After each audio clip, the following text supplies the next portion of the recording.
Hello everyone, I'm Day-Glo Buffalo and welcome back to the Leather Goddesses of Phobos. When we last left off, we were on a roof of a prison on Phobos. Not a good place to be, especially if you're an inmate in said prison, as we are, so I think the best thing to do is get out of here as quickly as possible.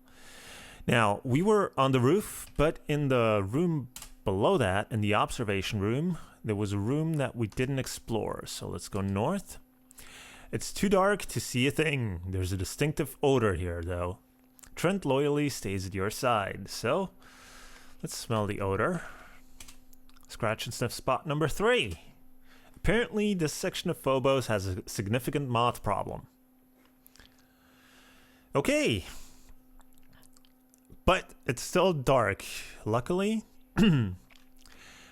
we have a flashlight, so let's turn on the flash. Oh man. The flashlight. Here we go. The flashlight is now on. Closet. This room is barely large enough to turn around in. Just to prove it, you turn around. As you do, you spot a black circle about 2 feet across, seemingly painted on the floor in the corner. A shelf protrudes from one wall, very close to the ceiling.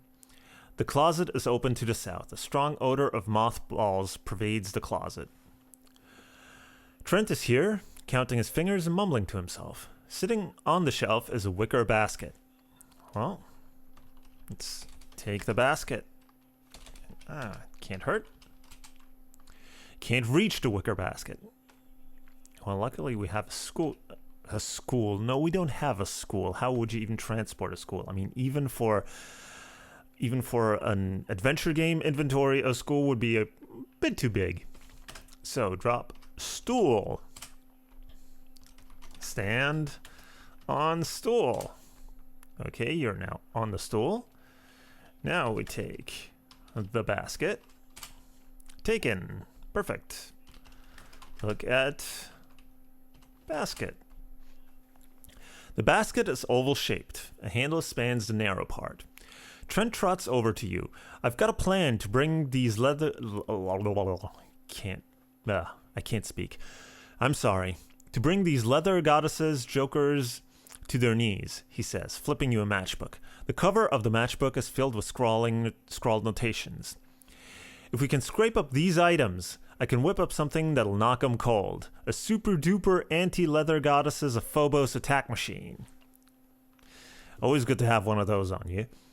So, let's take the matchbook. You already have the matchbook. Well, that's good. Let's look at the matchbook. The cover of the matchbook is filled with scrawled notations. You briefly open the matchbook and see that there are no matches left. So let's read the matchbook. Most of the scrawlings are a blueprint for a vastly complicated device, on a matchbook, nonetheless. Below that is a parts list. 1, a common household blender. 2, 6 feet of rubber hose. 3, a pair of cotton balls. 4, an 82-degree angle. 5, a headlight from a 1933 Ford. 6, a white mouse. 7, any size photo of Jean Harlow. And 8, a copy of a Cleveland phone directory, a phone book. Okay, so these are the objects that we have to collect to finish the game. Obviously, it's a very complicated machine using all these items. And these were also the items that were in the Matrix puzzle that we saw a little while ago. So if you look at the puzzle and if you solve the puzzle, you basically get these 8 items out of it. So that's why I said it was actually fairly useless to really bother much with that puzzle. Okay, so, well, we're standing on a stool. So first of all, let's get off the stool. You get off the stool. And the stool we can actually leave here because we are not going to need it anymore. And, well, how do we get off of Phobos? Pretty simple. We stand in the circle. You're sucked into the hole in a direction that isn't down, but neither is it any one of the other directions with which you're familiar. Jungle. You're surrounded by hot, steamy, primitive rainforest. Judging by the overpowering heat, the excessive humidity, and especially by the gigantic Venus flytrap sidling your way, you must be in the death-clogged jungles of Venus. A path runs east-west through the jungle, but don't even think about going west unless you love wading into 4 tons of man-eating lettuce. A few seconds later, you see Trent's elbow appear, followed almost immediately by the rest of him. The Venus flytrap sidles closer. Well, since we can't go west without walking right into the maws of the Venus flytrap, let's try going east. A mighty tree rises before you in the center of the path. Suddenly and without warning, as is the nature of the jungle, it dies. Within seconds, the tree is consumed by Venusian hypertermites, which then move off in search of other dead trees, leaving a massive hole in the ground. Fork of sorts. This jungle path, once split here, went around a mighty tree and rejoined off to the east. Now it splits here, goes around a mighty hole, and rejoins off to the east. Trent trails along. As the Venus flytrap scurries along, you dash to the eastern side of the hole in order to be as far from it as possible. Well, there's not much we can do here right now, so let's move on to the east. Clearing. This is a tiny anti-oasis of barrenness amidst the teeming Venusian jungle. Winding paths enter the jungle in most directions. You can see a can of black stain here. Trent follows you. Holy tropism! The Venus flytrap loses interest in you and crawls away. Well, that's one problem solved. But since we're here... Hold on a second, I gotta... okay. My headphones are resting on the mic stand, and I didn't want them to fall off because they were hanging on kind of precariously, so I moved them to a safer spot. Anyway, so we're in a clearing, and the Venus flytrap has buggered off. But there's a can of black stains, so let's grab that. Take can, taken. Look at can. The can of black stain is full and has some writing on it. Read can. Marsco brand black hyperdimensional transport circle stain. Very good. Very useful. With this, we can make the black circles that transport us from one location to another. So there's nothing else to do in the clearing, so let's go northwest. Of course, there's other directions in which we can go. For example, east. You walk swiftly down the trail. It turns, it twists, it narrows. Vines grab at your ankles and bird-sized insects close in for the kill. Suddenly, clearing. Trent enters just a few steps behind you. So we walked in a big circle. We have to walk either northwest or northeast to actually get anywhere. But since northeast only takes us to... you walk swiftly down the trail and blah, blah, blah. We already read that. To a front door. To the north, the entrance to a plasticoid house, the only type of structure that lasts more than 3 minutes in the volatile Venusian biosphere. To the south and east, paths into the jungle. Trent trails along. But we don't want to be at the front door. We want to first be... No. Why did I go down? We can't go that way. We want to be south. Back at the clearing. We want to be at the back door. You're near the rear entrance of a house. To the south. Trails enter the jungle to the east and the west. An extraordinary number of door-to-door salesmen are camped out here, having been booted away from the front door, but still hopeful of making a sale. Trent trails along. A salesman approaches you. You look like the fellow who can spot a good deal. One of my machines could change your life. Let's barter. Offer me something as an even-up trade. Well, what can we offer him? That is in our inventory. Black stain, a matchbook. Well, we need those things. A wicker basket, scrap of paper, hunk of chocolate. Well, since we don't know what we need yet, but we do have a barterback guarantee, which is actually of no use. Oh man, the flashlight is still on. Not that it matters, really. Okay, the flashlight is now off. It includes a 3-day warranty. But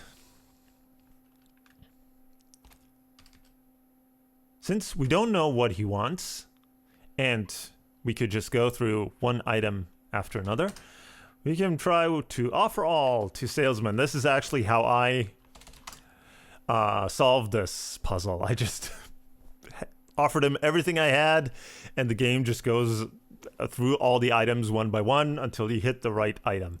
Because there's only one item you can actually trade. Luckily, it's an item that you won't need in the rest of the game, so offer all to salesman.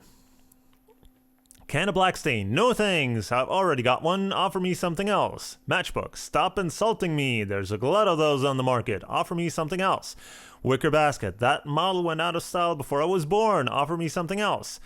Scrap of paper. No thanks. We already got that one. Hunk of chocolate. Stop insulting me. Blanket. That model went out of style. A model of a blanket. Now that's an interesting concept. Painting. Stop insulting me. Flashlight. Eagerly, the salesman accepts the flashlight, mentioning that he knows a plutonium plutocrat who'll trade his life fortune for one, and drops an odd machine at your feet.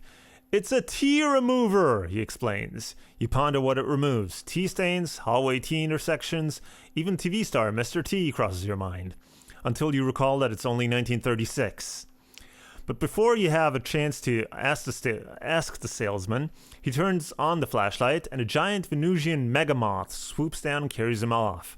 The other salesmen scatter like frightened salesmen. Well, luckily, the Venusian megamoth didn't attack us when we were walking around with a lit flashlight, but anyway, so we got ourselves a machine, a tea remover.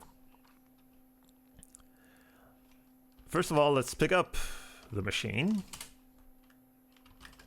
and ask Trent about machine. Maybe he knows what to do with it.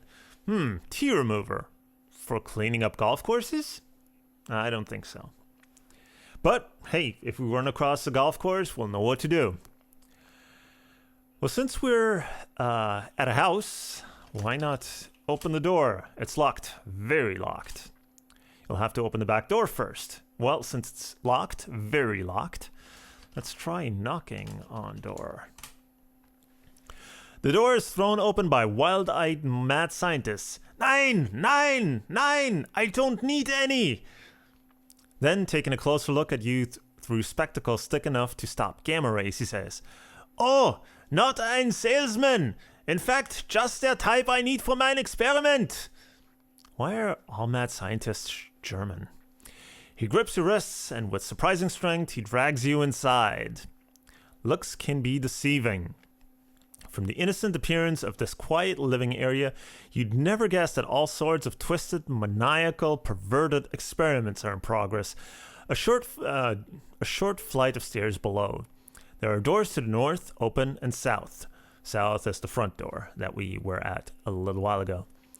You can see a mad scientist here. Trent enters just a few steps behind you. You feel uneasy as the mad scientist locks the door behind you and dissolves the key in a vat of acid. So, there's nowhere we can go here. Can't go that way. Let us retire to their laboratory, suggests the mad scientist in my terrible German accent, even though I actually speak German. But I'm not good with accents. So, well, there's nowhere else to go than down. Actually, you know what? Since it's been a little while that we've been playing this game, let's save it.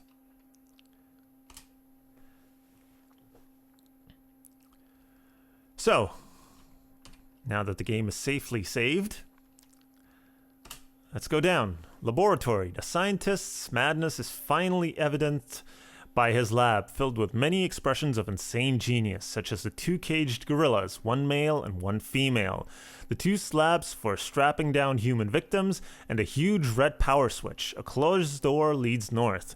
At the foot of the winding stone stairs is a black circle. It seems that the cage contains a rubber hose.